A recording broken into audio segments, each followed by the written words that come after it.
हमें तो अपनों ने लूटा, गैरों में कहाँ दम था। हमें तो अपनों ने लूटा, गैरों में कहाँ दम था। जहाँ मेरी किश्ती डूबी थी वहाँ पानी ही कम था। डीजे अमित अपहर, अमित अपहर। Mix by Maithili music present. कवन हम गुनाह कैली दिहलु सजा हो, नहिया के रोग लगा के चली गइलु जान हो।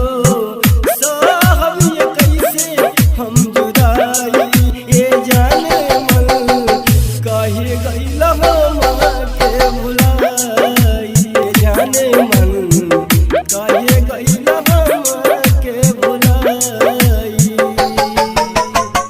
कवन हम गुनाह कैली दिहलु सजा हो, नहिया के रोग लगा के चली गइलु जान हो।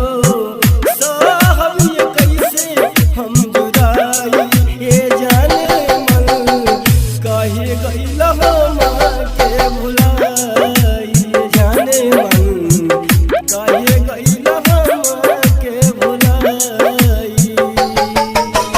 डीजे रोशनी सूरज देती है, तपन धरती डीजे पर पड़ता है। डीजे रोशनी सूरज देती है, अमित तपन धरती अमित पर पड़ता है। प्यार अपहर आंखें करता है, अपहर रोना दिल को पड़ता है। अपहर अपहर। Mix by Maithili music present. साथे मरे जिए के खैले रहलू गिरिया, अब कहे छोड़लू ये रानी हमारे फिकिरिया।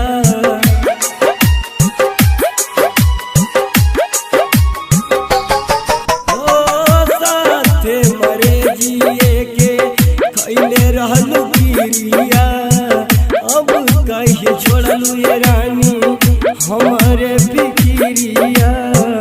दिल तोड़ी दिहलू हमके गम अब दिहलू हो, दिल तोड़ी दिहलू हमके गम अब दिहलू हो। कैसे ये सही बेवफाई ये जाने मन, काहे गइल हम के भुलाई ये जाने मन, काहे गइल हम के भुलाई। हम दिल का अमीर थे, डीजे कदर भी मेरा डीजे हम डीजे अमीर थे, डीजे कदर भी मेरा अमित मिलके अमित तुझसे पा ना सका। अपहर ये मेरा नसीब थे, अपहर क्योंकि मेरा घर जल रहा था और सब अपहर करीब थे। Mix by Maithili music present. अपनो ओढ़निया में लिखले रहलू नाम हो, प्यार में माखन के तू कैलू बदनाम हो।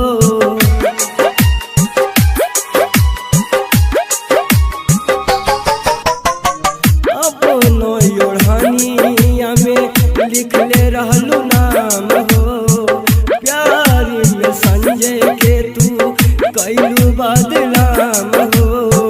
कैसे ये रहब हमहू, कैसे ये जियब हो, कैसे ये रहब हमहू, कैसे ये जियब हो। कैलू कहिए सनम हर जाई ये जाने मन, काहे गइल हम के भुलाई